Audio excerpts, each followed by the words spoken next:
माणसातील माणूस हरवून गेला होता. माणूस माणुसकीला बोरका झाला होता. माणसाने माणसाची लचकेतोड केली होती. अन्यायाने अत्याचाराने मायभूमी भ्रष्टून गेली होती. अशातच या देशामध्ये शेतकऱ्यांचं राज्य, कष्टकऱ्यांचं राज्य, कामकऱ्यांचं राज्य नष्ट झालं होतं. समाजातली एकता, समता, शांतता उद्ध्वस्त झाली होती.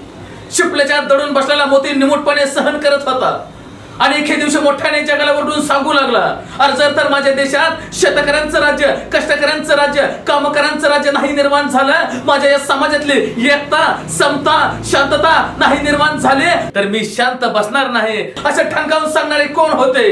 सांगा सांगा सांगा.